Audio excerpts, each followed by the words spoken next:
Buenas tardes, es una enorme satisfacción para mí estar hoy aquí en la inauguración de la 20ª edición de las Jornadas de Historia de Ceuta. Y lo primero que quiero decir es, dar la enhorabuena y la felicitación en este aniversario al Instituto de Estudios Ceutíes, especialmente a su sección de Historia, en la consecución pues de esta 20ª edición que se hizo pronto, ¿no?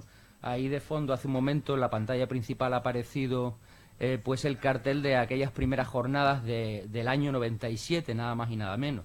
Como la mayoría de ustedes pues saben, yo soy profesor de historia y recuerdo con mucho cariño aquellas jornadas pues a las que asistí, año tras año, ¿no? Entonces, era un poco más joven, también tenía menos follones familiares, no menos complicaciones, y era más sencillo pues no perderme ni una sola de aquellas jornadas, ¿no? Viendo incluso la foto de las murallas reales, del lienzo de la muralla portuguesa, comentábamos aquí entre bromas que por aquel entonces no sabíamos ni siquiera que estaba la puerta califal escondida dentro, ¿no?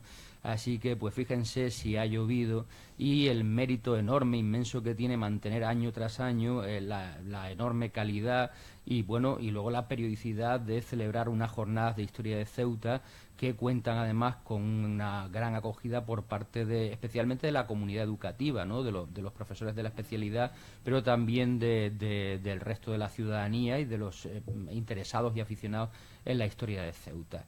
También quiero agradecer a la Biblioteca Pública del Estado Adolfo Suárez, pues en esta ocasión la cesión de las instalaciones, esta sala de usos múltiples para la celebración de la edición de este año.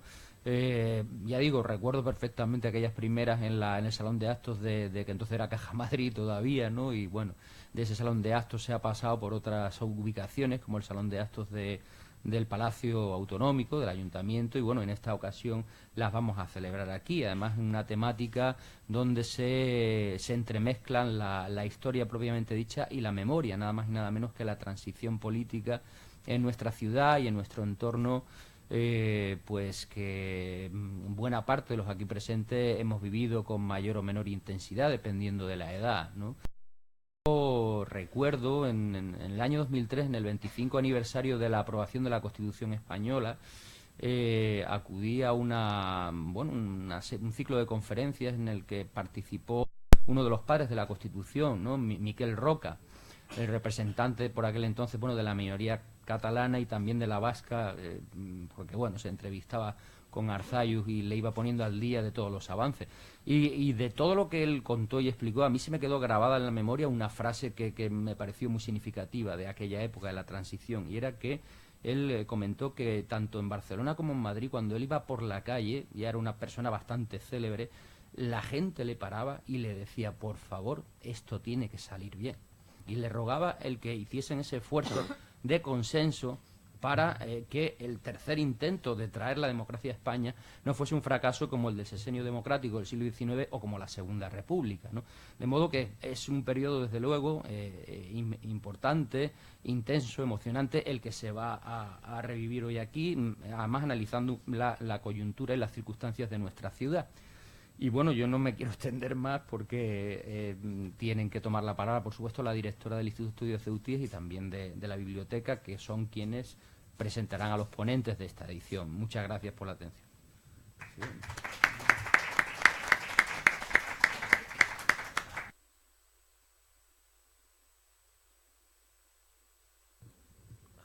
¿Ahora? Sí. Buenas tardes a todos los que estáis aquí presentes en la sala y a todos los que están viendo la sesión a través del Facebook. Esto es una novedad. La Biblioteca Pública nos ha ofrecido la posibilidad de que estas conferencias se retransmitan a través de Facebook, a través de la página del Instituto de Estudios Ceutíes y de la Biblioteca. Por lo tanto, buenas tardes, buenas noches, buenos días a todos los que aquellos estén en Facebook viéndonos. Creo que es un gran adelanto porque la difusión será mayor y daremos mayor cobertura. Agradecerle al personal de la biblioteca y especialmente a Antonio Campoamor, que está ahora a los mandos de esta emisión, y a todos los representantes de la tele la acogida que siempre tienen para nosotros. 20 años, como el tango, 20 años que año tras año hemos ido desgranando episodios de la historia de Ceuta. 20 años que yo creo que se merecen un aplauso especial para el público que ha ido viniendo año tras año a la jornada. Algunos han venido a todas y desde luego es de agradecer. A muchos se les echa también de menos.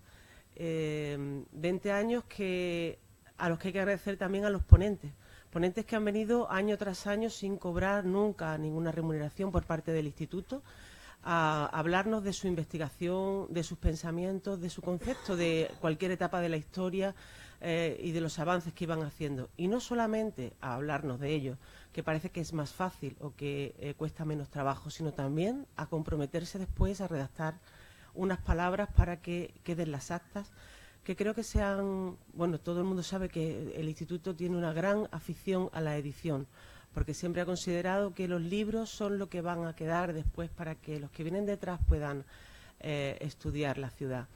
Y creo que contamos ya con 20 actas. Va a ser esta la 20ª tomo de las actas de la historia de la ciudad, en diferentes formatos. Algunos han tenido que salir en CD, pero siempre al final hemos conseguido el papel que siempre agrada más a la hora de leer. Y agradecimientos, desde luego, a la Ciudad Autónoma de Ceuta. Yo ya no... Sí, ya era Ciudad Autónoma de Ceuta, no era ayuntamiento 96, todavía. Sí, llegamos a ser ayuntamiento. Claro, era 95, sí. A los consejeros de Cultura, a los presidentes del Instituto de Estudios Ceutíes, que nos han permitido siempre organizar estas jornadas con mayor o menor economía, pero siempre la hemos podido organizar y siempre sin interferir ni en el tema que hemos tratado ni en las personas que hemos traído. Sin preguntar si las personas venían de la península, eran españoles, marroquíes, franceses, ingleses, o si tenían un currículum u otro. Simplemente han confiado en la sección de Historia del Instituto de Estudios Ceutíes y nos han dado la fuerza para ir poco a poco haciendo esta tarea. Y nada más, ahora vamos a empezar la jornada número 20. La verdad que es un tema que cuando lo propusimos nos resultó un poco chocante porque muchos, yo creo que casi todos los que estábamos allí, hemos vivido personalmente la vivencia de la transición, ¿no? La transición, a todo el que la ha vivido, no le ha quedado como algo que no fuera de su recuerdo, ¿no? Yo creo que a todo el mundo que tú le preguntes qué hacías el día del golpe de Estado, todo el mundo sabe dónde estaba, qué estaba cenando y qué iba a comer ese día, ¿no? Es una vivencia muy fuerte para todos. Sin embargo, hoy Carlos Rontomé, José Antonio Alarcón, Adolfo Hernández, José María Campo y Miguel Hernando de la Larramendi y Miguel Gómez Oliver van a acercarse hoy en estos días a esta historia de la transición, intentando analizarla y profundizar los conceptos. Nada más, agradecer especialmente a Miguel, a los dos, Miguel, que han venido desde fuera, esperar que hayan tenido un buen viaje y que la estancia en la ciudad sea agradable. Desde luego, buen tiempo habéis traído, podéis disfrutar de una vuelta agradable por la ciudad. Pues le voy a dar la palabra a José Antonio, que va a presentar ahora en las actas. Sí, muy buenas tardes. En primer lugar, quisiera agradecer a todos los miembros de la sección de Historia el trabajo, el esfuerzo que han dedicado para que estas jornadas puedan ser realidad. A todos los compañeros de la sección, el decano, en este caso en mi persona, presenta el trabajo, que es un trabajo colectivo, ¿no? Y por lo tanto, ese primer agradecimiento a todos los miembros que durante estos meses hemos trabajado para hacer posibles estas vigésimas jornadas de Historia de Ceuta y además las actas de las anteriores, etcétera, ¿no? En ese sentido, pues nuestro agradecimiento. También quisiera, en este año tan especial, cumplimos 20 años, pues homenajear, alabar la tarea, la labor de quien durante casi la mayor parte de esos años, Rocío lleva las dos últimas jornadas, 2 años de directora, Simón Chamorro, que además nos acompaña, el magnífico trabajo que hizo en el Instituto, sigue siendo miembro de su Junta Rectora y ahí me gustaría reconocer ese trabajo. Gracias al trabajo también de compañeros de la sección de Ciencias, han sido posibles las jornadas de Historia, ¿no?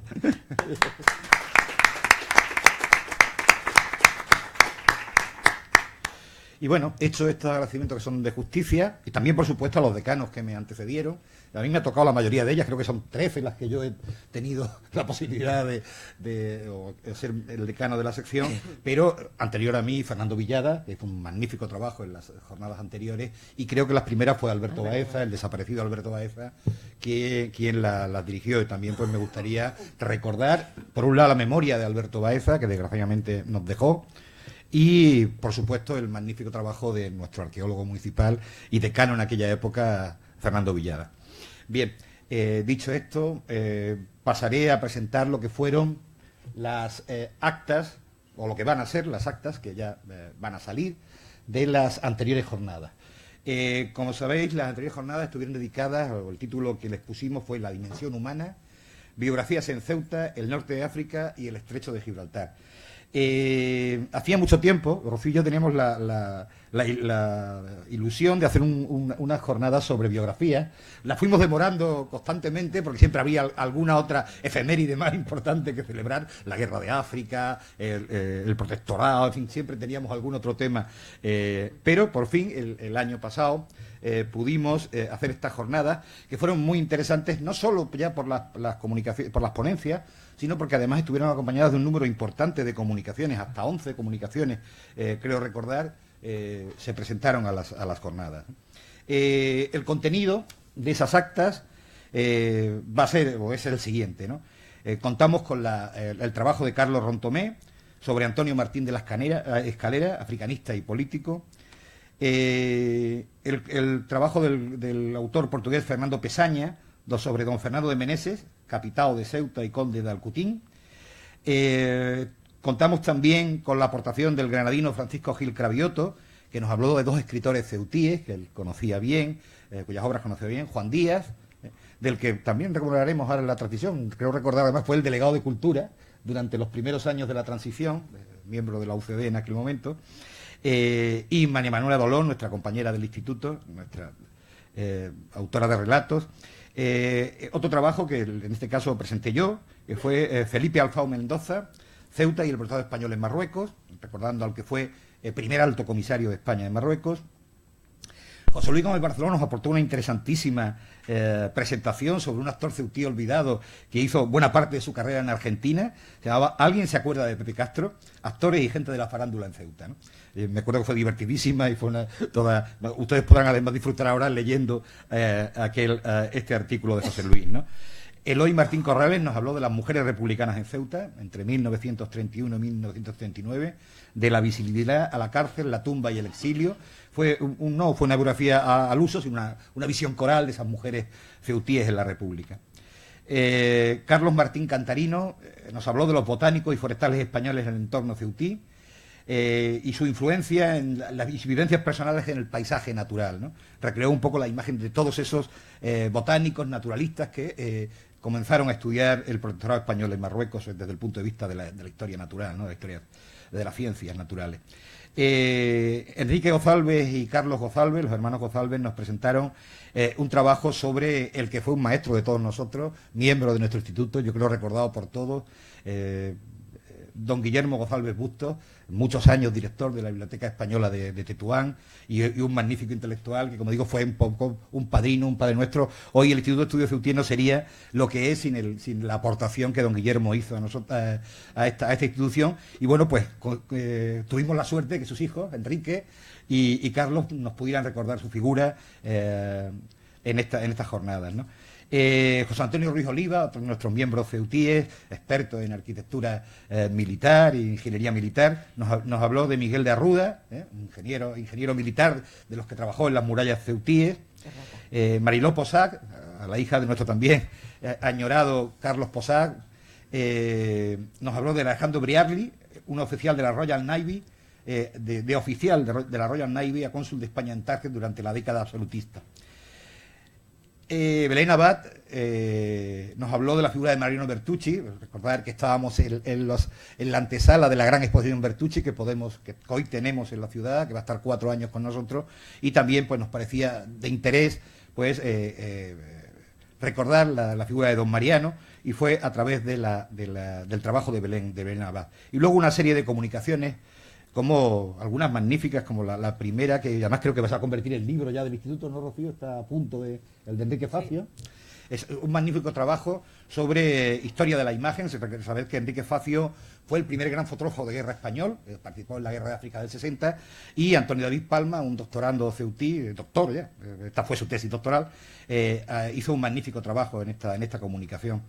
El profesor tetuaní Mohamed Bilal nos habló de Carlos Quirós Rodríguez, sobre un experto en el derecho musulmán, que publicó en la ciudad de Ceuta.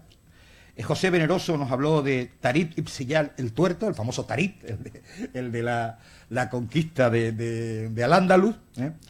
Y por fin Salvador Bravo, el arqueólogo de la ciudad de Algeciras, nos habló de la bibliografía de un anticuario del siglo XVII, Macario de Fariñas del Corral, Tavares y Mascareña, uno de los antecesores en el estudio arqueológico de la zona del Estrecho de nuestros ilustres actuales arqueólogos, ¿no? Como Fernando Villada o como el mismo Salvador Bravo, ¿no? Chakí Chairi, de la Universidad de Tetuán, nos habló de Abu al-Qasim al-Sabti, un paradigma de la comunicación humana y pedagógica en la Ceuta del siglo XIV. María Jesús Poza nos habló de dos obispos de la diócesis de Ceuta, Antonio Ibáñez de la Riva y Tomás Crespo de Agüero. Ahmed Ubaili nos habló de la vida y obra de Itzamín. Y por fin Manuel Jesús Parodi nos hizo una magnífica visión de otro de los grandes arqueólogos de la zona del Protectorado, de Pelayo Quintero Atauri, y yo recuerdo también una magnífica conferencia por parte de Manolo Parodi, ¿no? En definitiva, estos son los trabajos que las actas incorporan y que pronto podrán disfrutar una vez publicadas. Creo que en primero la vamos a publicar, ya sabéis que la crisis económica ha hecho, antes siempre lo hacíamos primero en papel, pero vamos a publicar primero en CD, quiero recordar, y luego intentaremos hacer un número de ellas en papel, para que, en fin, para la gente que disfruta más leyendo sobre en papel. Por lo demás, nada más, y pues damos por abiertas estas jornadas y pasamos de inmediato a la primera conferencia del día. Bueno, les damos 2 minutitos para que nuestros acompañantes abandonen la mesa y...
Iniciamos la primera sesión de la jornada. En este caso me ha tocado hoy por sorteo ser presidente de la mesa y voy a acompañar a los ponentes durante sus intervenciones y los voy a presentar, ¿no? En este caso para mí es un placer, un enorme placer, el poder presentar a Miguel Gómez Oliver, mi maestro, la palabra, no solo mi amigo, sino mi maestro. Fue mi profesor de Historia Contemporánea, fui su primera tesina y de él aprendí buena parte de lo que sé como historiador, y desde luego fue fundamental en mi formación, ¿no? Por lo tanto es para mí un doble placer poder presentar a Miguel Gómez Oliver hoy en esta sala, ¿no? Él es miembro del Instituto Ceutíes, lo es desde hace ya bastantes años. No es la primera vez que interviene en nuestras jornadas. Recuerdo, por ejemplo, en las de historia local, aquellas que hicimos previas a la construcción del libro sobre la historia de Ceuta, que fue una especie de ensayo del libro, ¿no? Miguel intervino para hablarnos precisamente de eso, del papel de la historia local en la historia actual, ¿no? Miguel, pues, para los que no los conozcáis, es catedrático de Historia Contemporánea en la Universidad de Granada, ha sido decano de esa facultad, ha sido vicerrector de extensión universitaria. En ese tiempo ha tenido mucho contacto con Ceuta, porque ha viajado mucho, ha trabajado mucho por la universidad en Ceuta, los resultados están ahí, con ese nuevo campus universitario y las magníficas relaciones que a partir del rectorado en el que él trabajó con Pascual Rivas, se han tenido, ¿no? Además, durante los 5 primeros años, dirigió los cursos de verano de la Universidad de Granada en Ceuta. Tuve la ocasión además de trabajar directamente con él, fui el coordinador por parte de entonces ayuntamiento, entonces no era ciudad autónoma, ayuntamiento, y él dirigió esos primeros 5 cursos de verano que yo los recuerdo como magníficos, ¿no? Pasaron por aquí, bueno, pues recuerdo a Luis García Montero, recuerdo a mucha gente, en fin, es que fueron tantos que ahora decirlo todo no lo va, pero fueron 5 años magníficos con un enorme nivel de los cursos de verano y en los que disfrutamos mucho, ¿no? Por lo tanto, su relación con la ciudad ha sido intensa. Además, él, aparte, está aquí por otro motivo. Aparte de ser un gran experto en la desamortización, que lo es, la de Madoz, en la de Mendizábal, que ha sido buena parte de su educación historiográfica, en buena parte de su carrera, en los últimos años se especializó también en temas de la transición, los movimientos sociales, especialmente en la transición, y también ha trabajado en Personajes de la República, tiene una carrera tan amplia y tanta publicación que ha trabajado sobre muchísimos temas, ¿no? No podíamos terminar de hablar de todos ellos. Pero yo me gustaría destacar sus libros sobre la desamortización en Granada, la de Mendizábal y la de Madoz. Por supuesto, la magnífica biografía de Palanco Romero, don José Palanco Romero, otro de los importantes republicanos granadinos de la época, que fue rector además de la Universidad de Granada, si no recuerdo mal. Vicerrector, bueno, pues, ministro de Educación sí que fue. No, pues tampoco. Pues tengo la memoria más. Pues, lo dejo. Y mira que yo lo he estudiado a don José. Bueno, fue pareja Llévenes, perdón. Es que me quedé un poquito de granadino, vale. Bien, seguimos. Sobre diputado sí que fue republicano, eso sí que lo puedo afirmar con toda rotundidad. Su último libro sobre los movimientos sociales en Andalucía durante la transición. No recuerdo si es el título exacto, los títulos los tengo, pero en fin, es el tema, ¿no? Que es lo importante. Bueno, pues dicho esto, queda poco que decir, ¿no? En ese sentido, y pues nada, Miguel, todo tuyo, y él nos va a hablar básicamente nos va a dar una pincelada general sobre lo que fue el proceso de la transición democrática en España, ¿no? Para enmarcar un poco todo el resto de las comunicaciones y ponencias. Miguel, todo tuyo. ¿Se ve aquí? ¿Está? No. ¿O sí? Sí. Bueno, buenas tardes. Muchas gracias, en primer lugar, al Instituto de Estudios Ceutíes, del que me honro en ser miembro correspondiente, porque es la segunda vez que me invitan a esta jornada de historia, además, curiosamente, la 10ª y la 20ª. Ojalá pueda venir también a la 30ª. Pero en cualquier caso, sí que quiero agradecer mucho más allá de cualquier protocolo al Instituto y a la Ciudad Autónoma, que en última instancia hace posible la celebración de esta jornada, que me hayan invitado. En segundo lugar, está claro por las palabras de José Antonio que José Antonio me quiere, con lo cual no se crean ni la mitad de lo que ha dicho. La verdad es que el cariño es recíproco y que siempre me quedé con las ganas de que José Antonio se quedara trabajando conmigo en el Departamento de Historia Contemporánea de la Universidad de Granada. Pero la verdad es que aquí ha tenido mucha más proyección y desde luego ha ganado mucho más dinero. Bien, bromas aparte. Yo voy a hablar no tanto de los hechos de la transición, que prácticamente todos ustedes conocen, como de hacer un balance de cuáles han sido los principales modelos sobre los que se ha realizado la transición. Naturalmente, al hilo de mi propia profesional y personal. Porque claro, yo creo que debo hacer algunas precisiones previas para que nadie se llame a engaño. En primer lugar, yo formo parte de la generación de la transición, por edad y por muchas más cosas. Y la generación de la transición somos una generación de grandes porteros. Lo hemos parado todo. más que Iker Casillas. Y quizás por eso a algunas generaciones posteriores pues no les falta razón de echarnos en cara que no le hayamos dejado jugar el suficiente papel o el protagonismo necesario. Y probablemente también de aquellos polvos vengan algunos lodos sobre la consideración que sobre todo los historiadores, politólogos, sociólogos y periodistas más jóvenes tienen acerca del proceso de transición democrática en España. En segundo lugar, y como también precisión previa y en aras a la honestidad intelectual, debo decirles que yo milité activamente en la lucha antifranquista. Y en tercer lugar, que lo hice desde una opción de izquierda radical. En cuarto lugar, también debo decir que soy historiador. Como tal, por tanto, la objetividad es una de las premisas, pero no la neutralidad. Y sobre todo porque la historia, entre otras muchas cosas, lo que hace es dar cuenta del pasado y preguntarle a ese pasado. Pero las preguntas se hacen desde el presente, no se hacen desde ningún otro sitio. Y eso es lo que yo voy a tratar de hacer esta tarde aquí con ustedes.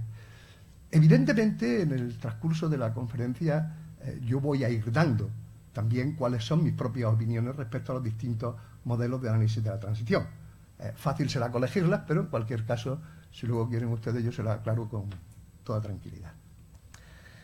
Bien, los modelos dominantes del análisis sobre la transición política a la democracia o sobre la transición democrática básicamente han sido, con matices, y por tanto podríamos decir que muchos más, pero básicamente han sido cuatro modelos. Uno, el análisis y la línea de quienes han venido entendiendo el tránsito y sobre todo su final, porque esta es la cuarta precisión previa, que no es una precisión, sino la constatación de un resultado innegable. La transición condujo a la democracia. Y quien diga otra cosa sencillamente miente. Otra cosa será que estemos más o menos conformes con el alcance, los límites y la profundidad de la democracia. Pero que la transición condujo a la democracia, eso es innegable. ¿Por qué quién lo está negando? Y segundo, que esa democracia a la que se llegó, digan lo que digan los apologetas de diversos signos, supuso una clara ruptura jurídico-política con la dictadura. El de la legalidad que decía Torcuato Fernández Miranda no dejó de ser un artificio. Porque de la dictadura franquista no puede salir una constitución que reconoce derechos, libertades, un Estado social de derecho, etcétera, etcétera, etcétera. Por tanto, yo quiero que esas cosas queden muy claras desde el principio para, uno, que todos sepan quién es el que les habla, y segundo, para que nadie se llame a engaño, porque al mismo tiempo también voy a hacer toda una serie de críticas a lo que supuso el proceso de transición a la democracia. Decíamos que los análisis estaban en primer lugar el enfoque de quien ha venido entendiendo la transición como determinada por la existencia de una estructura social mucho más compleja que, por supuesto, la de los años 30, formada en la última década del franquismo, los años 60-70, en las que destaca la existencia de ya entonces un amplio colchón de clases medias, portadores de un sistema de valores que podríamos decir que era alérgico a cualquier tipo de extremismo, y plenamente receptivo, también hay que reconocerlo eso, a la oferta programática del llamado centrismo político que emitieron Adolfo Suárez y la Unión de Centro Democrático. Eran unos estratos sociales intermedios que eran lo suficientemente numerosos, densos, complejos, como para romper la polarización ideológica de los años 30, que nacieron con la modernización económica de los años 60, en una coyuntura internacional, desde el punto de vista económico, favorable, tan benéfica que permitiría a la dictadura franquista sacar al país del atraso, eso sí, con el enorme sacrificio, no lo olvidemos, de los centenares de miles de emigrantes que simultáneamente contribuyeron a la construcción del estado del bienestar en los países de nuestro entorno europeo y también dentro de España, en aquellas zonas, sobre todo Cataluña y Euskadi, donde nuestros emigrantes, andaluces, extremeños, gallegos, etcétera, contribuyeron y de una forma muy poderosa a modernizar económicamente esas zonas de España. Si se dan cuenta, estoy hablando de que es una línea que insiste mucho en lo que podríamos denominar un estructuralismo economicista, que sería explicativo del cambio pacífico a la democracia en España,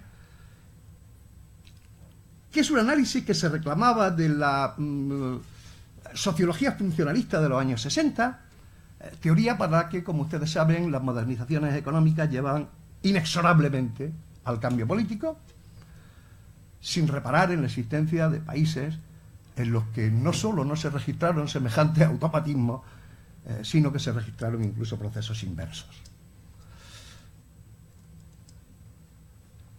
En cualquier caso, ese elemento de existencia de capas medias, de modernización económica,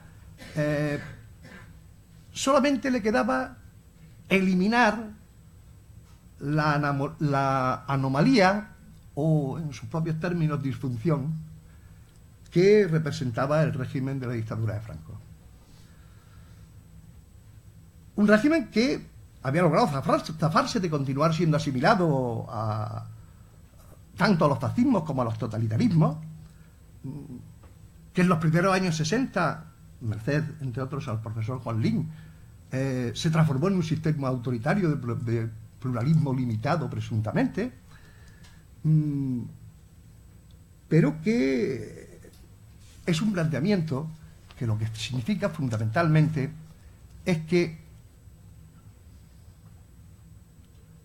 los mismos que se sublevaron contra la República en julio de 1936 y o sus herederos estuvieron vocacionalmente llamados a convertirse en los primeros agentes voluntarios del retorno a la democracia 40 años después. Es decir, es un modelo que consagra una idea de inmaculada transición, si me permiten la broma, según la cual desde el franquismo inexorablemente se pasa a la democracia una vez muerta la figura de Franco, que parecía que era el único obstáculo que faltaba para que el cambio se produjese. Claro, a mí me parece que esta es una lectura del cambio político asociado a un determinismo económico, yo creo que bastante anacrónico y un tanto grueso,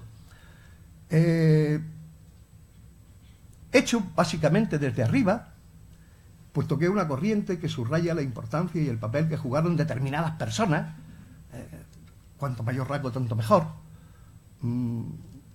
y que, pues una cosa como muy propia, por ejemplo, del empirismo británico, del empirismo biográfico británico, y una visión que justificaría pues que la transición o el discurrir de la transición se hace examinándolo desde el reconocimiento previo de su resultado final. Un proceso increíblemente venturoso,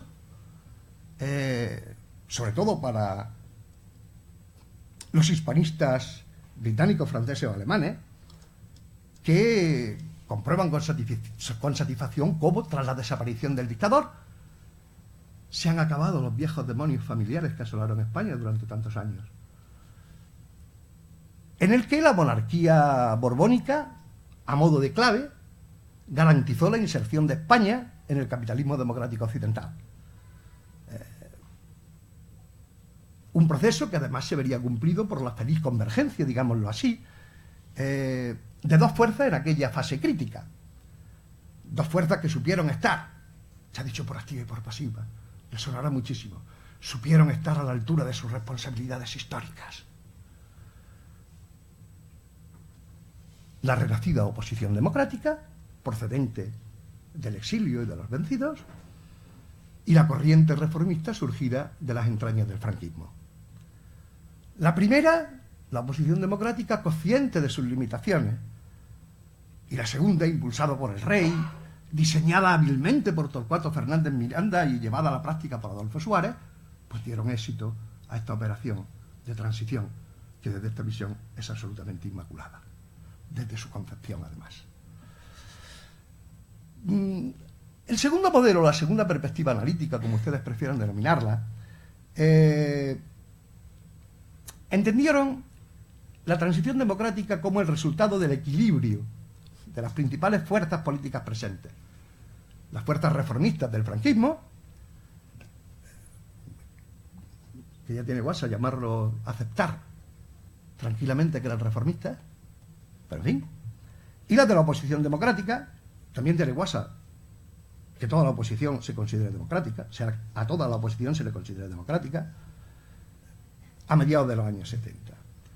Un supuesto equilibrio entre partidarios de reforma y partidarios de la ruptura, al que colaborarían la memoria, fundamentalmente la memoria del socialismo renacido, pero que se había preservado poco menos que bajo la prolongada dictadura. Este planteamiento yo creo que contemplaría el cambio a la democracia como el fruto de la salida a la superficie de una dinámica tensionada, plasmada en la estrategia reformista de impulsar el cambio desde arriba, en respuesta a la dinámica rupturista planteada por la oposición al régimen de Franco, dando lugar a la inevitable apertura del proceso de negociación, bajo el telón de fondo del recuerdo de la guerra civil y de la fortísima crisis económica. No lo olvidemos, no olvidemos que el miedo jugó un papel importante en el proceso de transición democrática, el miedo a no revivir lo que había ocurrido durante la guerra civil, algo que se palpaba en la calle además, y que finalmente concluiría con la negación conjunta del pasado y el compromiso entre las partes, finalmente plasmado en el consenso constitucional. Es, por ejemplo, la visión del profesor Maraval, de José Félix Tezano, etc. Incluso de Enrique Gil Calvo, que en una expresión pues probablemente poco académica, hablaba de un empate entre las dos Españas. Tras la lucha política, incruenta naturalmente, mantenida por ambas durante la segunda mitad de los años 70. Es una visión que igualmente resulta tremendamente satisfactoria para el proceso de transición. Apenas se le pone ningún reproche. Se olvida, por ejemplo, que la izquierda, la oposición democrática, en el proceso de transición democrática fue la derrotada. Que la hegemonía siquiera relativa la tuvo el reformismo proveniente del franquismo. Y que en eso hay probablemente dos hitos fundamentales, dos momentos fundamentales en el proceso. Uno sería la convocatoria a huelga general de la Coordinadora de Organizaciones Sindicales del 14 de noviembre de 1976, en el que se movilizan 2 millones de personas, cuidado, pero desde luego no hay huelga general. Y ahí hay un fracaso sobre todo si tenemos en cuenta que la movilización obrera durante el año 76 fue con mucho la movilización más importante que jamás haya existido en nuestro país. Con más de 3,5 millones de trabajadores en huelga y más de 110 millones de jornadas de trabajo perdidas. ¿Huelgas que eran económicas? Sí. Pero huelgas que eran económicas con un correlato político inmediato, porque eran libertades, se exigían además de mejoras salariales, semana de 44 horas. Entonces, se exigía libertad sindical, se exigía amnistía, se exigía democracia, y en el caso de Cataluña o del País Vasco se exigía también estatuto de autonomía. Pero es evidente que no fue suficiente, que ahí hubo la primera vez en que, cuando se lanzan las fuerzas, permítanme la metáfora, a la batalla, no gana ninguna de las dos, y en todo caso, si gana alguna, gana el Estado, que todavía sigue siendo el de las leyes de la dictadura. El segundo momento es el de la aprobación de la ley del referéndum político en el referéndum del 15 de diciembre de 1976. Yo creo que ese fue la gran inyección de moral que tuvo el presidente Suárez. Porque él plantea una ley que, si ustedes la recuerdan, es enormemente simple. Enormemente simple, entre otras cosas, porque tuvo que pasar por el filtro de las Cortes franquistas, que no se hicieron en el harakiri, sino que fueron convencidas fundamentalmente por Fraga, de que recién fundada, como estaba recién fundada, Alianza Popular, ellos serían, digamos, los dueños del centro. No olviden ustedes que al día siguiente de aprobar las Cortes, de hacerse las Cortes, el famoso harakiri, así nos entenderemos todos mejor, 181 de los diputados, de los procuradores, perdón, en Cortes, se apuntaron a Alianza Popular. Pero lo que es evidente es que la oposición, entonces unida no unida todavía, con la existencia de la Junta Democrática y de la Plataforma de Convergencia Democrática, pidieron la abstención al referéndum, algo que muy poca gente entendió, que fue imposible, por otra parte, explicar porque los medios de comunicación tampoco lo permitieron, pero el resultado fue que votó más del 77% de los españoles y que el 94% dijo sí a la ley de reforma política. Y eso indudablemente fue un éxito para el presidente Suárez, que a partir de ese momento se vio enormemente reforzado. Y a partir de ese momento es cuando va a poder negociar desde una posición de fuerza, desde una posición de hegemonía relativa, con la oposición, que es una oposición en ese momento debilitada y políticamente derrotada. Y que, a pesar de que se una la Junta Democrática y la Plataforma de Convergencia Democrática en la famosa Plata Junta no fortificó la unidad de la oposición democrática, no fortificó, no fortaleció la movilización social que en ese momento existía y que no eran solo los trabajadores, que era también el movimiento ciudadano, que era también el movimiento estudiantil, que era también el movimiento feminista, por una sola razón y por una sencilla razón. Porque, y ahí sí jugó el Partido Socialista Obrero Español un papel de embridamiento de las movilizaciones, diciendo las movilizaciones no las van a encabezar ni a convocar los movimientos sociales, sino que las va a convocar la Plataforma de Convergencia Democrática. O sea, nadie. Nunca. Y que fue conduciendo progresivamente a una desmovilización que, en lugar de fortalecer a la oposición, lo que hizo fue fortalecer a los sectores reformistas.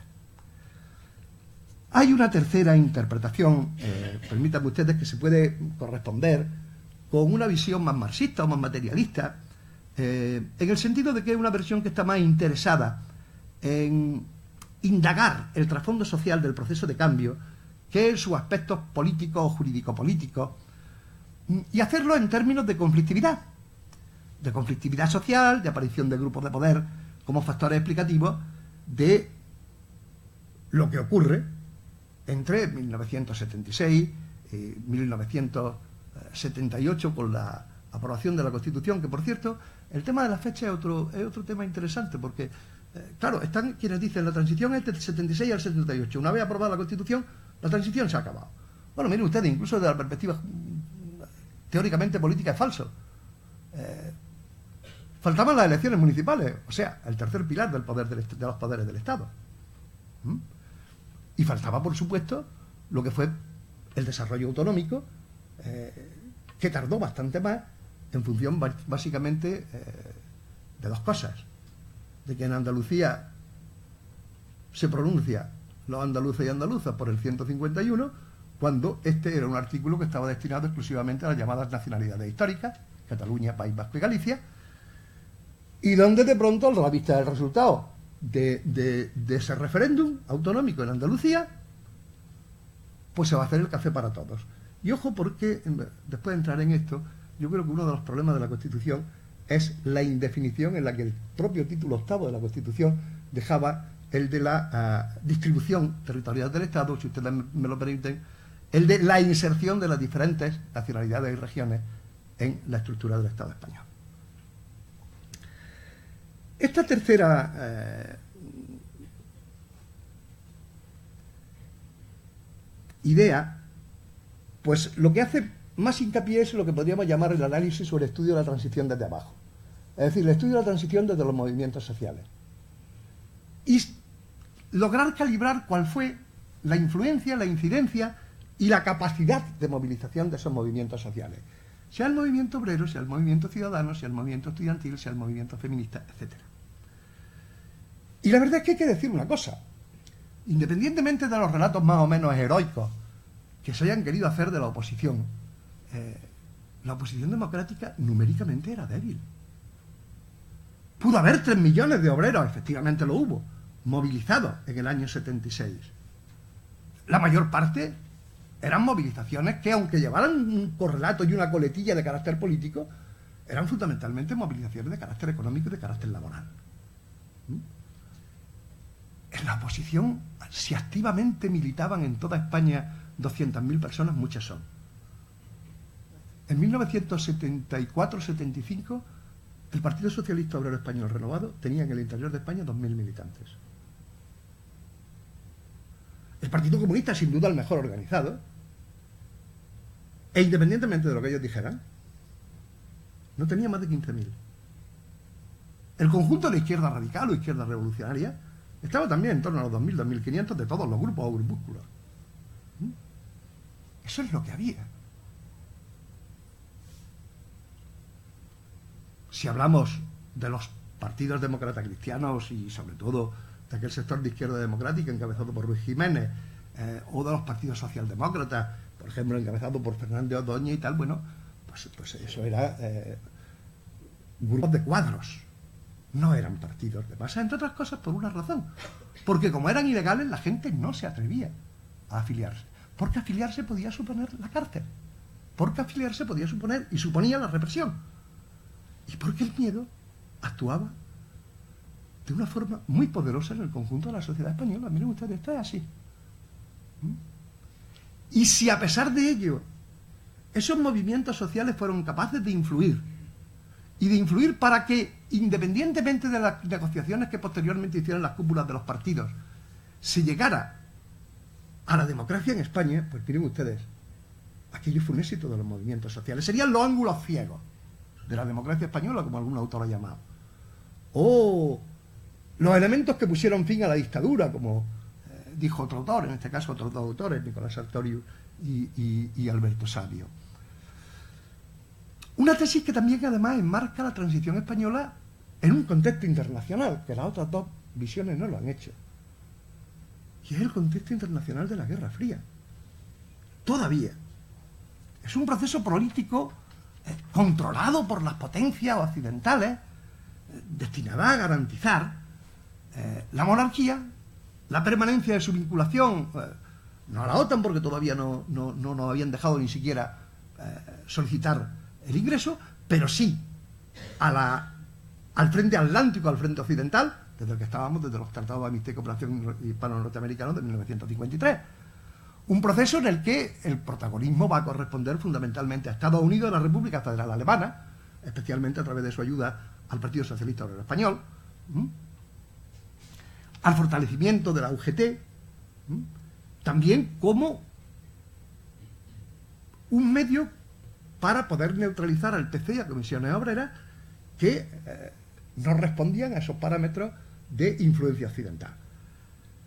Y en tercer lugar, no lo olvidemos, la Revolución de los Claveles de abril de 1974 en Portugal, que de alguna manera es el espejo, en este caso cóncavo, de lo que podía ocurrir en España. Evidentemente, ni punto de comparación.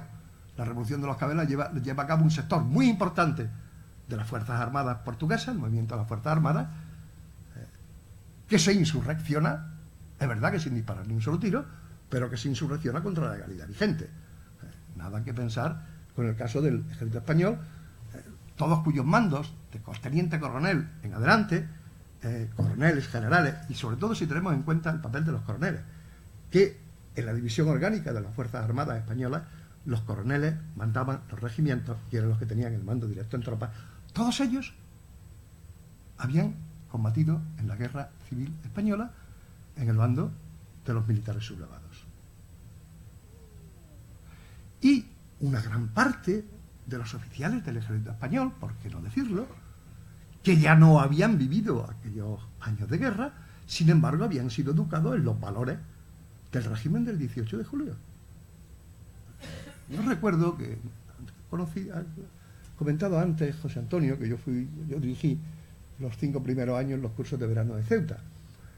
En el primer año, pues a mí se me ocurrió nada más y nada menos que hacer un curso dedicado justamente a analizar el papel del ejército durante la Segunda República y el franquismo. Y tampoco se me ocurrió otra cosa que traerme, bueno, eso sí, eran los 2 mejores historiadores militares con los que en aquel momento contaba el país, a Fernando Fernández Basterreche y a Gabriel Cardona, que había sido miembro de la UMD. Bueno, pues en aquellos días y en ese curso, al que vinieron oficiales de la guarnición ceutí, pues recuerdo que luego después nos llevaron a dar un paseo y a visitar el Museo de la Legión. Y bueno, pues aquel, yo creo que teniente en aquel momento, pues hablaba entusiásticamente, y además yo lo entendía, aunque ustedes puedan creer que no. Hablaba con entusiasmo de la figura del caudillo. Cuando, pues miren ustedes, las investigaciones han demostrado que precisamente Franco no trató bien al ejército, ni desde el punto de vista material, ni desde el punto de vista de los sueldos, ni desde el punto de vista de la modernización armamentística, ni desde el punto de vista de la formación teórica. Pero así era. Y desde luego ese ejército español pues formaba parte justamente de aquellos sectores que o veían con hostilidad o con preocupación el proceso de transición a la democracia.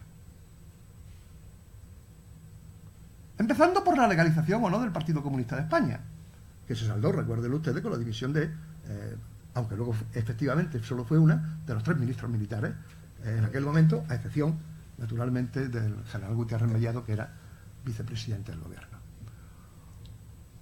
O los esfuerzos que se hicieron desde el estamento militar para que el artículo 8 de la Constitución figurara tal y como figura hoy el artículo 8 de la Constitución. Es decir, constitucionalizando la misión de las Fuerzas Armadas, no solo como garantes de la independencia de la patria, sino también de su unidad. 26 de septiembre de 2017. Artículo 8 de la Constitución. ¿Bien? ¿Por qué? Porque el propio tema del título 8 de la Constitución, del tema de la constitución del Estado autonómico, les producía una seria preocupación, cuando menos, en la medida en que consideraban que eso podía significar la ruptura de la sagrada unidad de la patria. Y esto era así, quiero decir, no, esto no hay que ser ni de izquierda ni de derecha. Esta es una constatación histórica, sin más.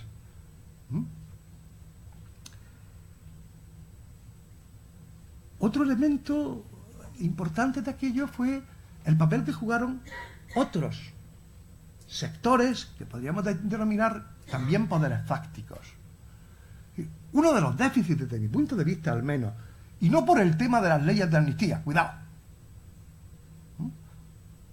sino el cómo se hace, es que aquí no se tocó ni un pelo a ningún aparato del Estado franquista. Pocos días después de la aprobación de la Ley de Reforma Política del 76, 32.000 funcionarios de los antiguos sindicatos pasaron directamente a ser asimilados como funcionarios de la Administración Civil del Estado, básicamente en los ministerios de Cultura y de Educación.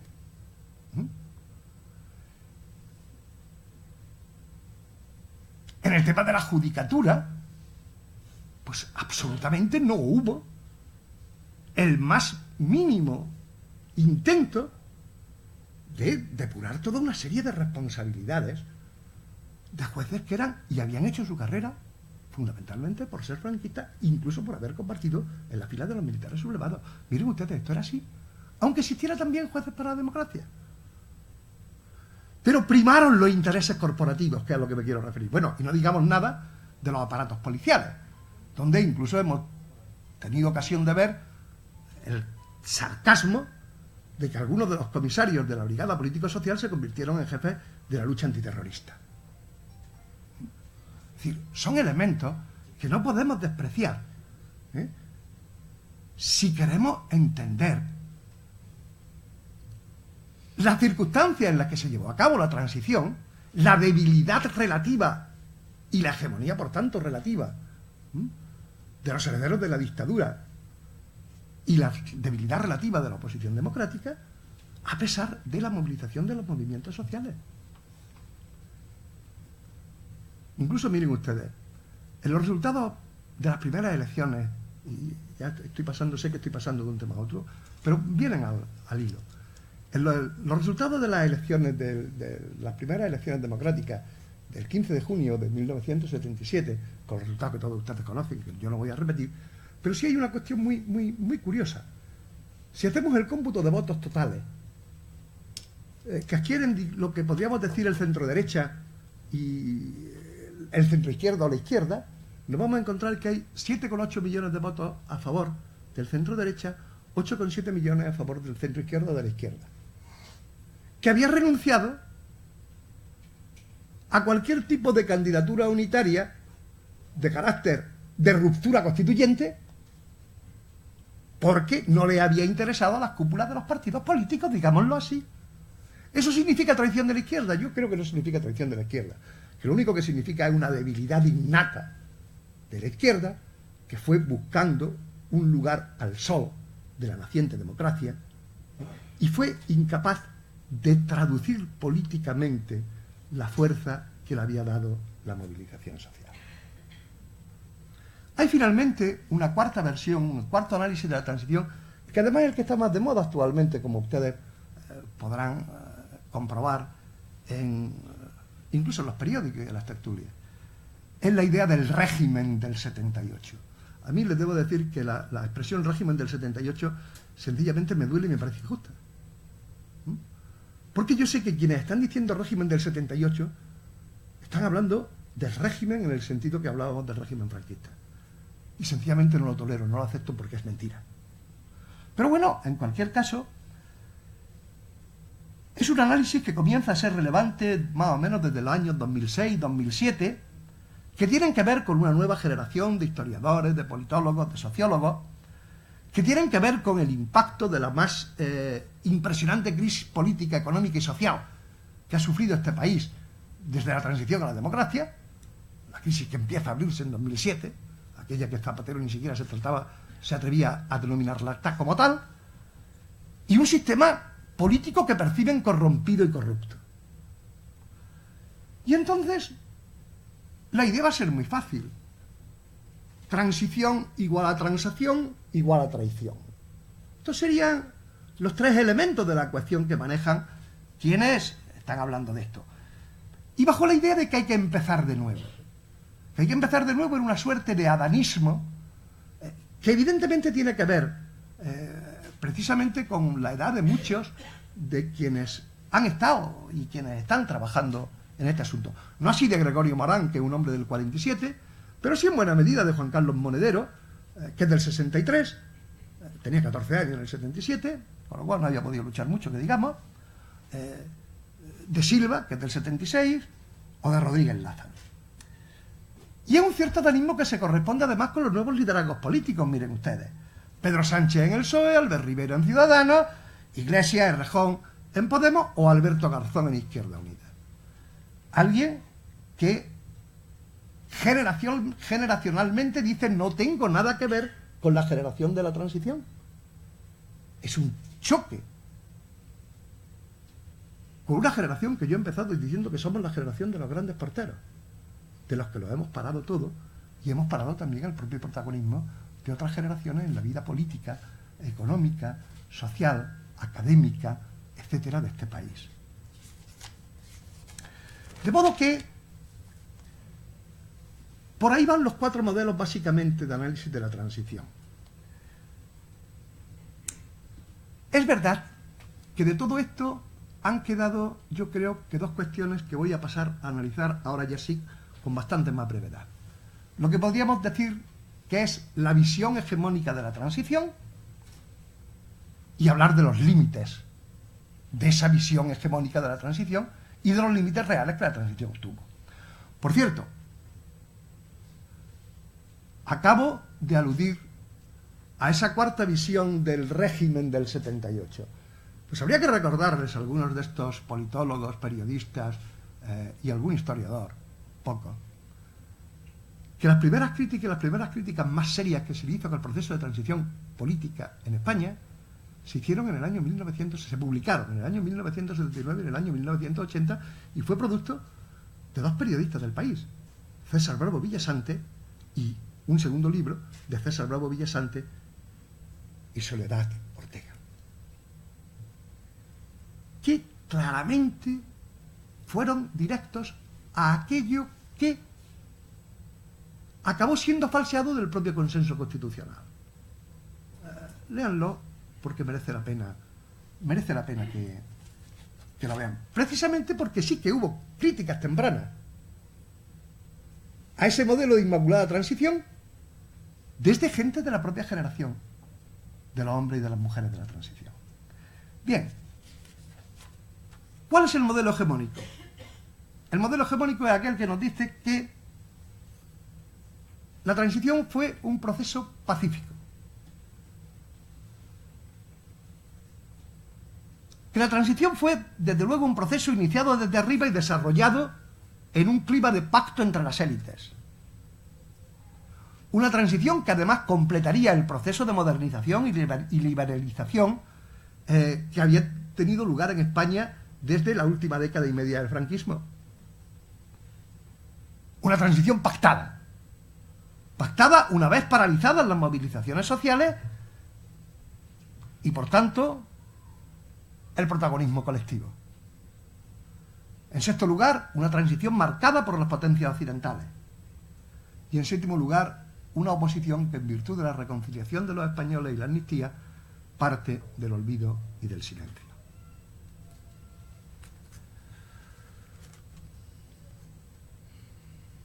Y que tiene, como les podría decir, que tiene como instrumento privilegiado el consenso. Y es verdad que existió el consenso. Pero el consenso yo creo que fue una realidad, pero que también ha sido mitificado, ¿eh? Vamos a ver. Quien entiende que el consenso es que todos estaban de acuerdo en que, bueno, sí, lo ha dicho el consejero, y yo creo que tenía razón, cuando la gente le decía que esto salga bien a Miquel Roca. Nos lo decían prácticamente a todos cuando íbamos dando mítines, porque yo he dado muchos mítines. Que esto salga bien.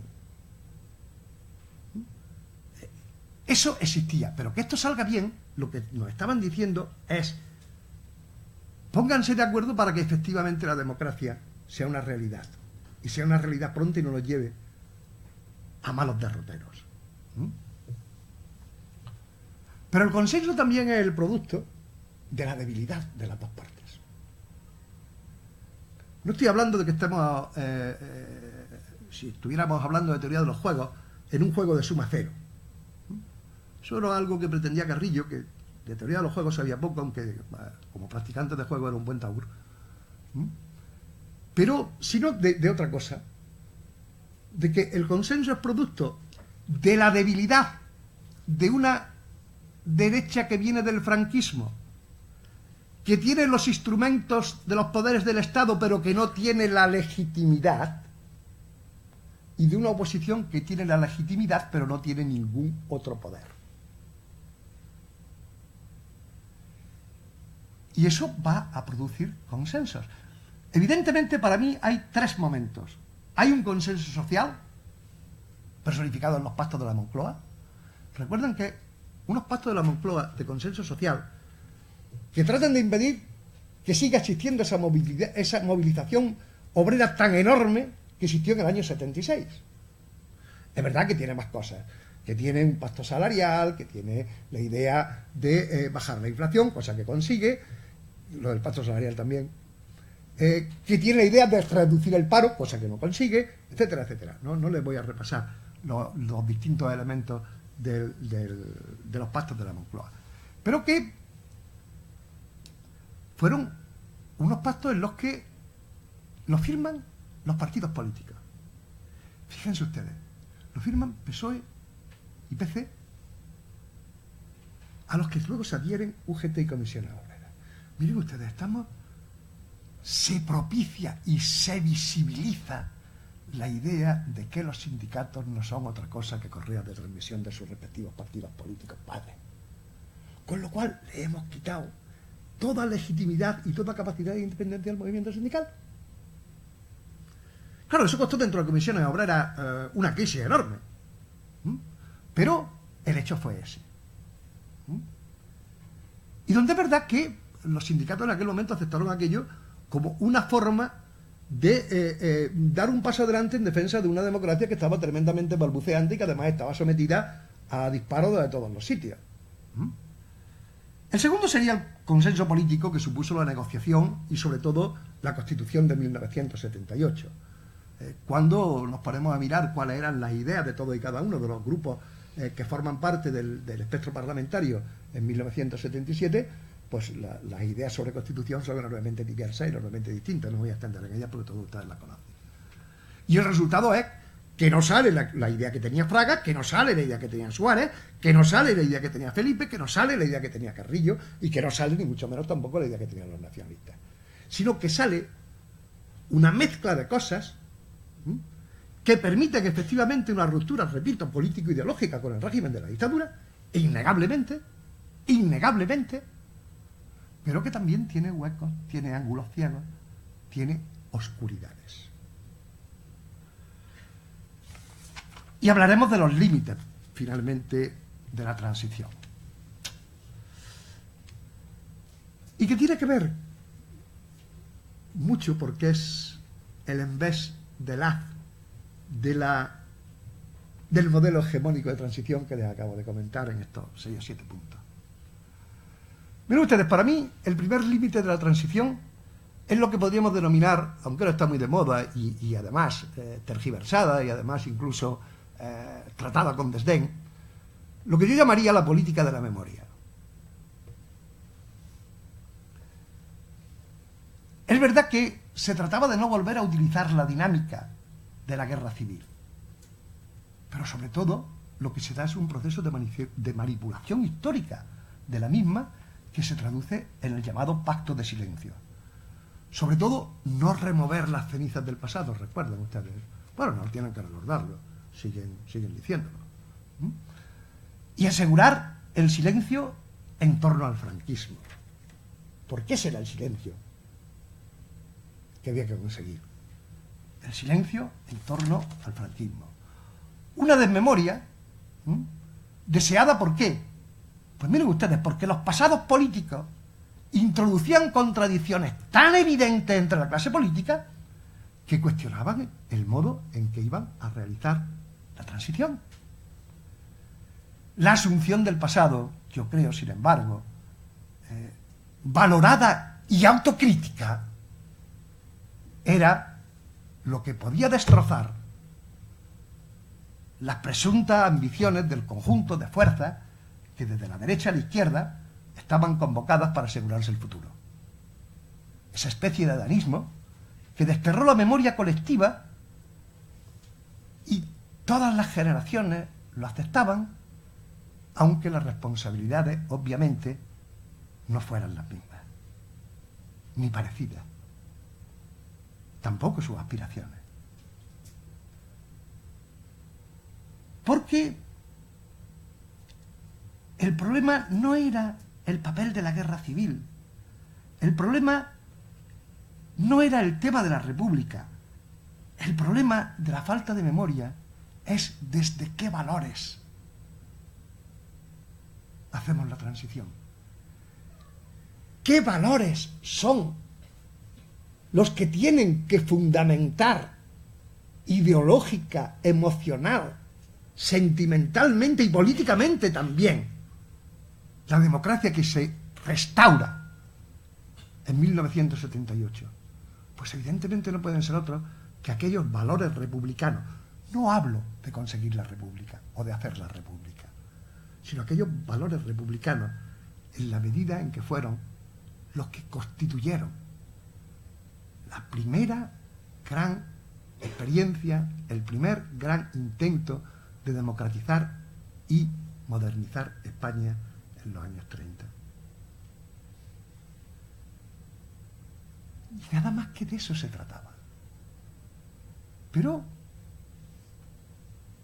no se quiso hacer porque la cancelación de los pasados fue instrumentalizada. Y fue instrumentalizada en función de la reconciliación, que es un gran concepto y que yo comparto, pero que significaba también conservar la memoria de los vencedores. Esto era así, esto fue así. Ustedes lo saben. Un segundo límite es la pervivencia de toda una serie de instituciones creadas en el franquismo. Miren ustedes, empezando por la monarquía, La monarquía, las administraciones públicas, la justicia, las fuerzas armadas, las fuerzas de orden público y seguridad, etcétera, que se mantuvieron intocadas. Y repito que no hablo de que la oposición renunciara a la república y aceptar la monarquía fuera una traición, sino que seguramente no fue otra cosa que la aceptación de una realidad. Pero una cosa es eso y otra cosa es renunciar a los valores republicanos. ¿Qué distinto? ¿Qué distinto? Y el límite de que no se tocaran a ninguna de estas instituciones, pues también nos ha traído toda una serie de problemas, de fallos, de disfuncionalidades, digámoslo en su lenguaje, de las instituciones democráticas que, por mor de la Constitución de 1978, también ellos representan. Porque es evidente que el Poder Judicial es un poder democrático, constitucional, no así la Administración de Justicia. Claro. Por poner un ejemplo, podría seguir con más. El tercer límite es la idea de que hay que olvidar la violencia política. Pero ojo, la violencia política que tuvo lugar durante la transición. La transición fue pacífica en el sentido de que evidentemente no hubo ninguna guerra civil ni nada que se le pareciera. Pero miren ustedes, cuando tú insistes en que la transición fue un proceso político pacífico, estás negando que hubo violencia y que existió la violencia. La transición costó 596 muertos. Y miles de heridos. Víctimas del terrorismo de ETA, del terrorismo del Graspo, del terrorismo del pistolerismo fascista, del terrorismo, de las órdenes que determinados mandos de las fuerzas de orden público dieron a sus subordinados, pero que produjeron 596 muertes. Solo quiero recordar dos de Andalucía que nos pillan aquí al lado.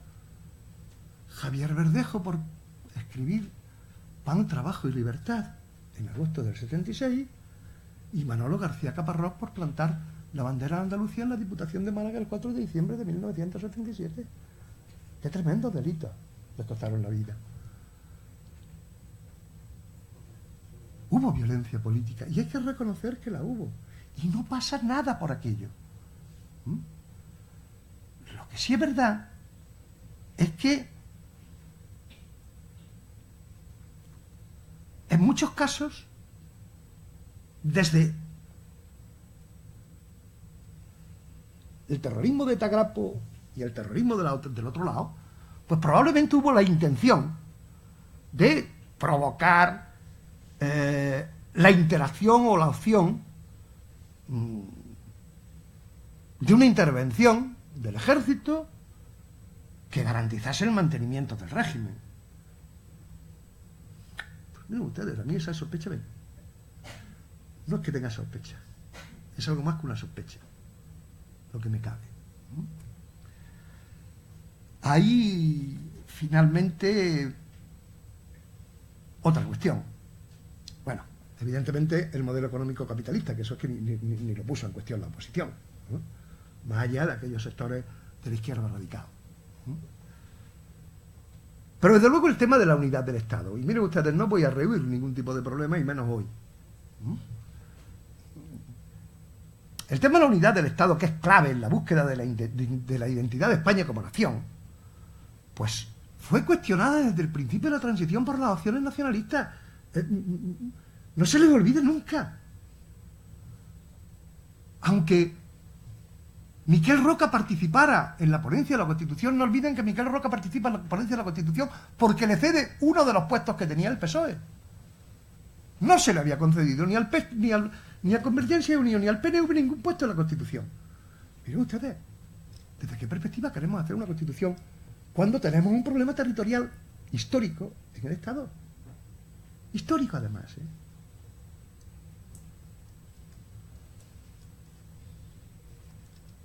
Claro, evidentemente, la Constitución va a rechazar cualquier alternativa de separación, autodeterminación, etcétera. Claro, bien, pero el problema no es ese. El problema es cómo podemos constitucionalizar tan ambiguamente un tema tan clave como el de la inserción territorial de los territorios en el Estado. Y eso es un límite de la transición, queridos y queridas amigas. Nos guste más o nos guste menos. Nos guste más o nos guste menos. Y luego, evidentemente, la correlación de fuerzas que existió. No se puede analizar una coyuntura concreta política como es la coyuntura política de la transición sin tener en cuenta cuál es la correlación de fuerzas. Porque la correlación de fuerzas es lo que nos dice en una coyuntura concreta qué es lo que concretamente podemos hacer. Y la correlación de fuerzas era claramente desfavorable a la izquierda. Dicho así. Dicho así. De modo que yo creo que no hay que hablar tanto de traición de la izquierda como de incapacidad, imposibilidad de la izquierda y sobre todo incapacidad de reconocer que fue incapaz. Que eso sí. Y voy a terminar finalmente con una especie de declaración. Miren ustedes, dentro del éxito que supuso la operación política de la transición, que lo repito, también para el final, para que nadie se llame a engaño.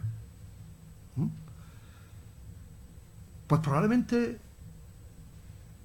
y lo diré como una especie de confesión personal, probablemente los mayores derrotados fuimos aquellos sectores de la izquierda radical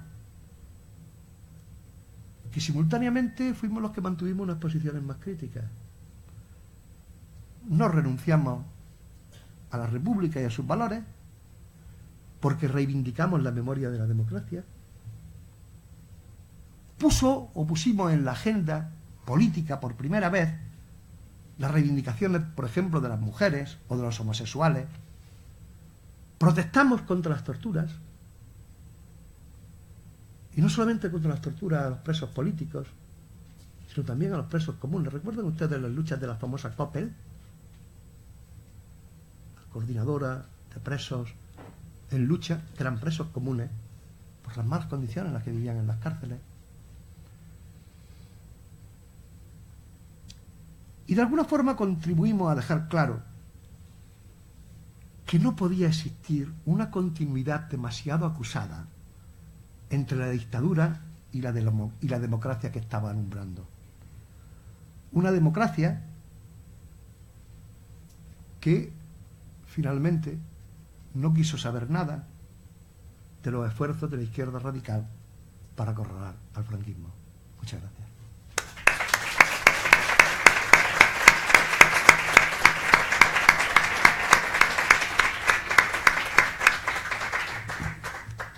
Bueno, tenemos unos minutos para el debate, preguntas, quien quiera intervenir.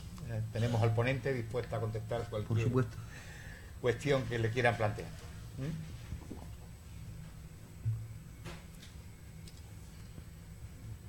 ¿No hay cuestiones? Venga.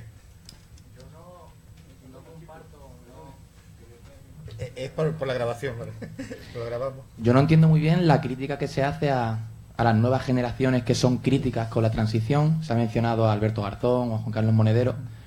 Cuando yo, por ejemplo, en el libro de Monedero de la transición contada a nuestros padres, o otro historiador joven que también es crítico, Juan Andrade, en el PC y el PSOE de la transición, si hacen algunas críticas, se limitan a hacer las mismas críticas que ha hecho usted hoy. Entonces yo lo que veo más bien es que no se soporta que haya una nueva generación que ejerza crítica sobre un periodo que está muy edulcorado y que parece que hay una brecha generacional que no acepta eso mismo, ¿no? Parece que algunos creen que tienen la exclusividad de la crítica y se enfadan cuando son otros los que muestran esa crítica. Entonces yo creo que si vemos adanismo en algún sitio, es que esa generación que creen que han sido los primeros en hacer algo y que creen que tienen que ser también los últimos en hacerlo. Vamos a ver, lo he dicho. Es decir, he empezado diciendo que mi generación fue una generación de grandes porteros que lo paramos todo y éramos adanistas. Cuando me he referido a la cuestión del régimen de la transición, yo sé que muchas de las críticas que ellos hacen las he hecho yo aquí hoy, y no solamente las he hecho aquí hoy, las hago habitualmente en clase, ¿eh? No ese es el problema. O yo me he explicado mal. A mí lo que me molesta profundamente es hablar del régimen del 78. Se puede expresar de muchas maneras, pero lo que hay inconscientemente después de lo del régimen del 78 es que no se está de acuerdo no con la actual estado de una democracia minada y sobre todo con elementos de corrupción importantes, sino que se trata de identificar de alguna manera la transición política a la democracia con el régimen de Franco, y eso, mire usted, yo no lo acepto. Y no porque me moleste. Y cuando he hablado de las generaciones, he hablado de los líderes políticos como líderes políticos de una nueva generación, no en modo alguno despreciándolo ni diciéndole qué tal, sino que se corresponde con eso, que se corresponde con eso, y nada más. Sí, pero yo creo que es que al margen del concepto de régimen, que bueno, es un término politológico con el que podemos discutir si es acertado o no a la hora de hablar de lo que se forja en España en el año 78, claro, usted lo que está diciendo es que esas personas que utilizan ese concepto hacen una enmienda a la totalidad contra la transición, y yo creo que no es cierto, basándome sencillamente que sus críticas son exactamente las mismas que hace usted. Por tanto, no sé dónde se ve esa enmienda, al margen del concepto régimen, que ya digo que es un concepto politológico con el que podemos estar de acuerdo o no. Bueno, pues esa es una forma de verlo, yo la veo de otra manera. Yo creo que sí hacen, que sí hay un intento. Los intentos pueden ser absolutamente explícitos o no tanto, de hacer la enmienda a la totalidad. Bueno, pues en las prácticas políticas los veremos. Si no, y esto es una cuestión más que de esperar un poco. Para otras palabras, es que yo creo que la crítica se centra únicamente en decir que hubo muchas cosas muy buenas, pero que hubo otras cosas que por el momento histórico determinado no pudieron hablarse y que no pasa nada porque puedan hablarse hoy día. Yo creo que usted está de acuerdo con eso. Bueno, eso es lo que tú dices que dicen ellos. No es lo que dicen ellos, ¿eh?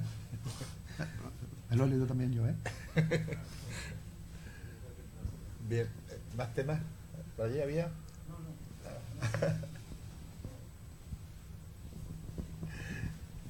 Adolfo. Creo que está abierto, ¿no? Se me oye. Bueno, valoro muy positivamente la exposición que nos ha hecho, porque realmente es muy complejo sistematizar una época y un periodo tan complicado donde brotan, digamos, de una manera, en muchos casos que estaban subterráneas y estaban organizadas, pero otras espontáneas.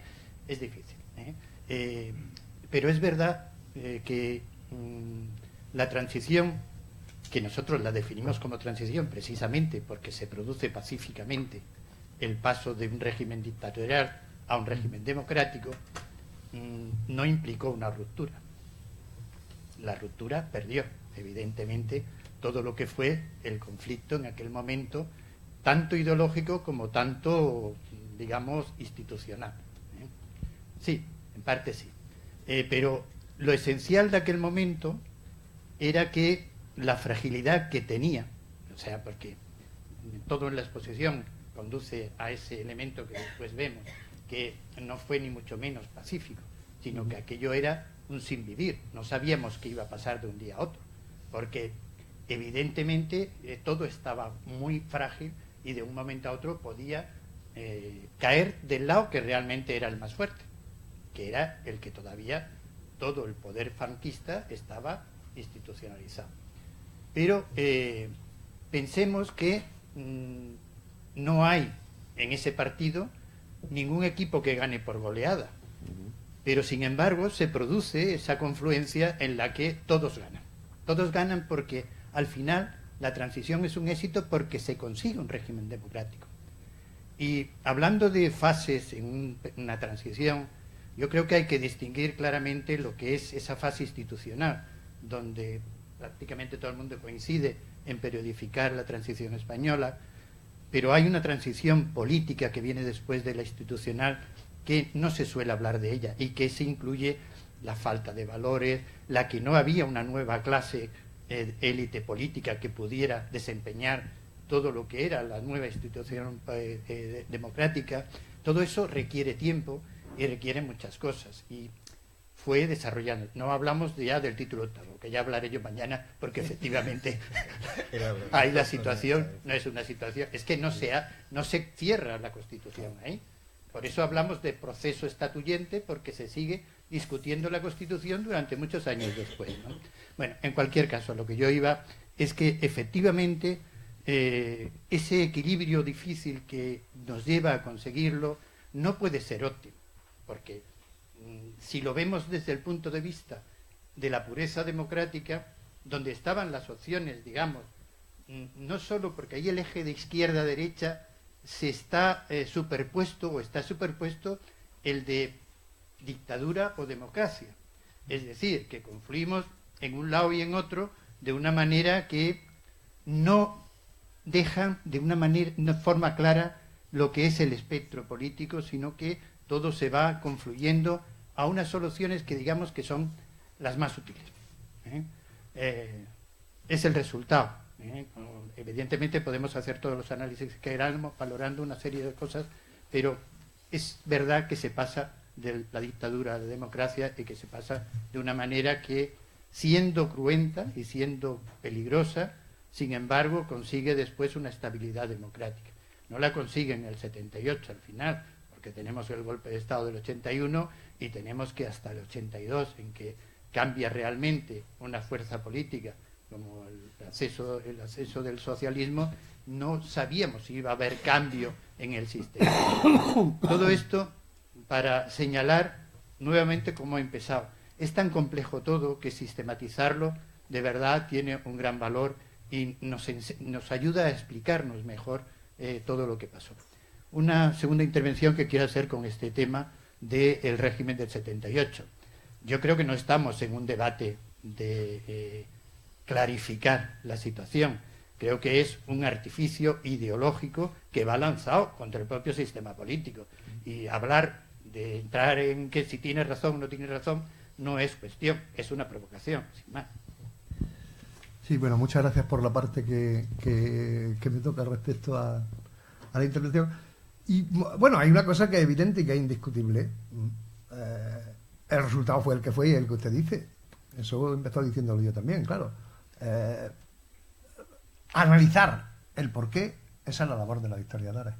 Y es lo que he tratado modestamente de hacer en la medida de mis posibilidades y, naturalmente, de mi manera de analizar las cosas. Bien, ¿hay alguna pregunta más? Cerramos turno, alguna más, porque después tenemos el descanso. Sí, eso ya lo he visto. Cerramos con esta última pregunta.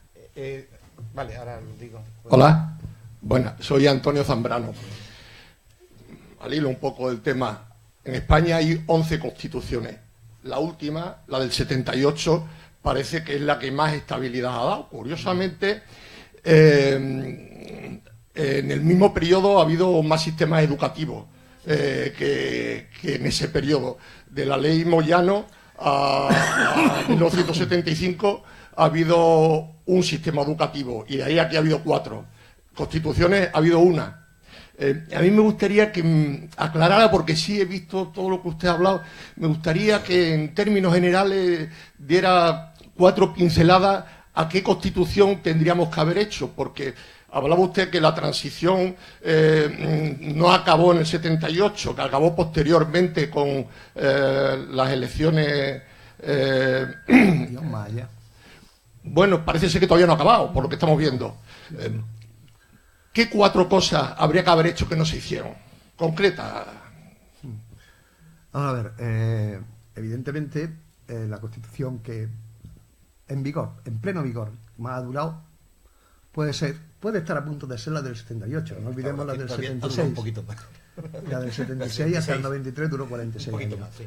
Pero bueno, independientemente de eso, claro, el problema del constitucionalismo español es que el constitucionalismo español siempre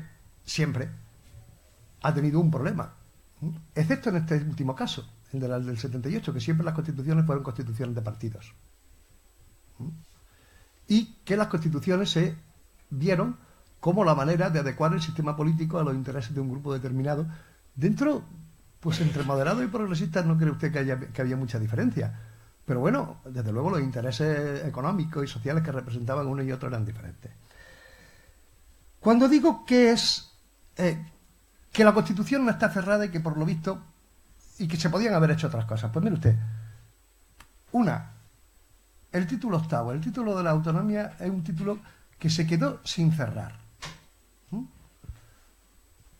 Bueno, pues tendrían que haber, supongo yo, creo yo, tendrían que haber negociado más, mejor y menos, probablemente menos en secreto, y ver cómo se cerraba ese título octavo. O muchas veces no es tanto lo que dice la lectura de los artículos de la Constitución, como luego los desarrollos que se han dado. Es decir, claro, porque el título octavo te dice claramente, aquí hay unos artículos 151, aquí hay un artículo 143. Cuando eso se rompe con el referéndum autonómico andaluz, lo único que se le ocurre al ministro de la Administración Territorial es decir café para todos. El café para todos, de entrada, indica que una cosa que la propia Constitución decía, y es que, a pesar de todo, nos guste o no, hay dos vías y dos techos competenciales para la autonomía, la del artículo 151 con competencias totales, competencias exclusivas, etcétera, la del 143, la llamada vía lenta, con muchas menos competencias, etcétera, etcétera. Al final, en muy pocos años, han sido todas iguales. Con lo cual tenemos 17 sistemas de educación, 17 tribunales superiores de justicia, 17 sistemas sanitarios. Llega un momento en que eso es algo que está mal cerrado, nos guste o no.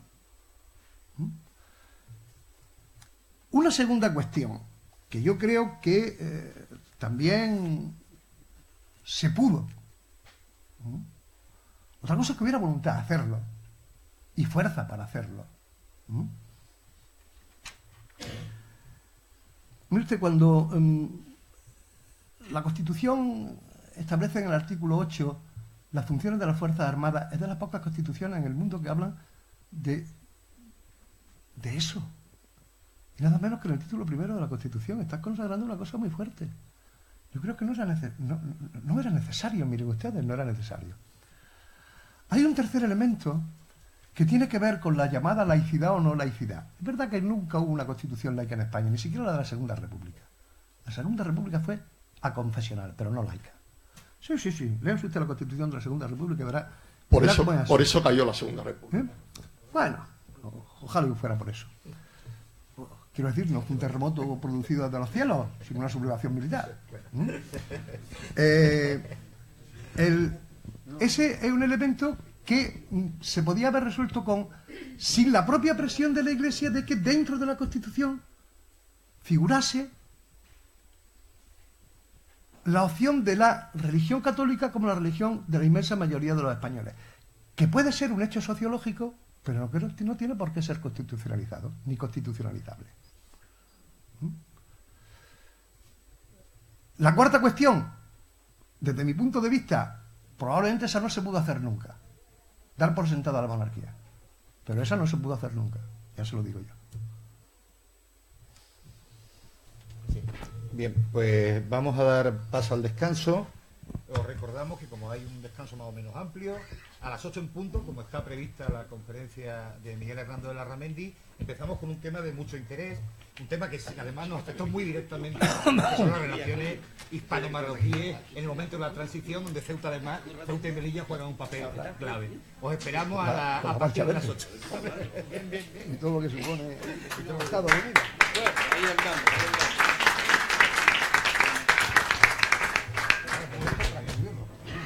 Con recursos para ellos recursos.